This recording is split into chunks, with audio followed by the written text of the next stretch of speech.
Hello, everybody, and welcome back to another post-press conference report. I'm Alejandro Zuniga here for the Michigan Insider, Michigan.247sports.com.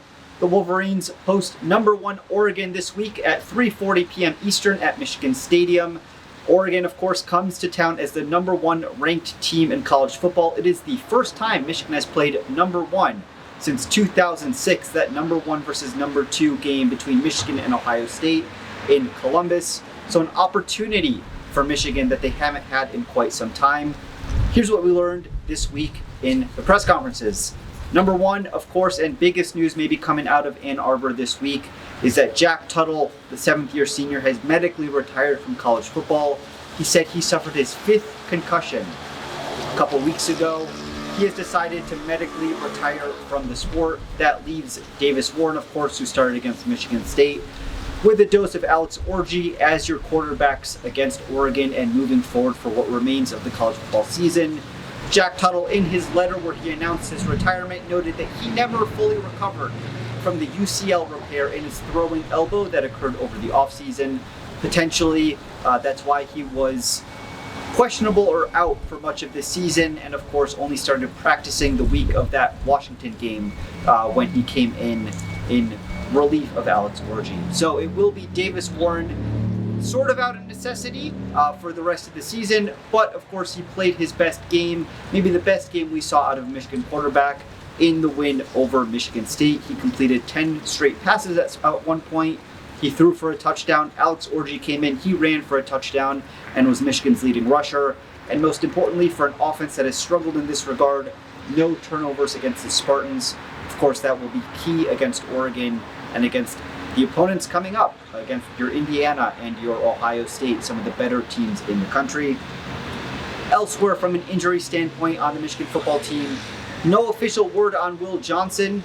Talked to Sherrone Moore about that earlier this week. I asked him whether we'll see Will Johnson this week. It's a we'll see. It depends on what the doctors say. But Sherrone Moore and others on the staff and across the program were quick to disavow any rumors, any fear-mongering that Will Johnson is hanging things up this year and preparing for the NFL draft. Sherrone Moore says, of course, he is confident that we will see Will Johnson later on this season, if not this week. It depends on how he recovers from his leg or toe injury. Not sure which one. CBS reported both, but he's been out since the first quarter of the game at Illinois a couple weeks ago. On the offensive line, we saw Andrew Gentry get the start against Michigan State, and he went down with an injury. He walked off the field, but then got onto a cart as he was taken up the tunnel. I asked Grant Newsome about him today. He declined comment, said he's going to defer all comments about health and status of players to Sherrone Moore. If it's not Andrew Gentry, it will probably be Evan Link, who of course started the first few games of the season at right tackle and who came in relief of Gentry in that Michigan State game. Elsewhere from the world of Michigan football this week, no punishment is coming from the Big Ten after that post-game or end-of-game skirmish against Michigan State. It's something that honestly I feel like both coaches handled well in the immediate aftermath of the fact. Sherrone Moore came to his post-game press conference Saturday night and said that any post-game altercation, any skirmish, any brouhaha, melee, whatever you want to call it, was unacceptable, said that Michigan needs to keep its emotions in check. Jonathan Smith from the Michigan State side essentially said the same thing, said that he didn't see anything too out of the ordinary, but he needed to review the tape.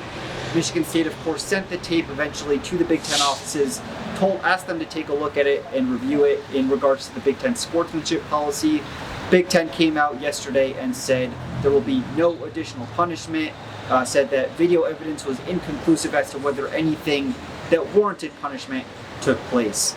All that being said, Sherrone Moore, during his Monday press conference, said that punishments could come internally and that, if those come, they will happen internally. So potentially there could be room for someone maybe being held out of a drive, out of a play, out of a game. But given that the Big Ten didn't issue any punishment itself, I'd say that's pretty unlikely against Oregon this weekend. Finally, of course, number 1 team in the country. This was a position that Michigan was in for much of the year last year. This year, Michigan is more of the hunter. They are the underdogs. They are a 14-point underdog, 14.5 as of this morning against Oregon. That being said, Sherrone Moore players alike have said, hey, we are Michigan. There's always a target on our backs as one of the bigger names in college football, of course, as the reigning national champions. So they are not necessarily embracing that underdog mentality, but feel like they have the talent and the ability to go toe-to-toe with the Ducks when they come to Michigan this weekend. That is, again, a 3:40 p.m. kickoff, nationally aired on CBS. I'll be there. I hope to see you there. For everyone over at the Michigan Insider, I'm Alejandro Zuniga. I'll see you at the Big House.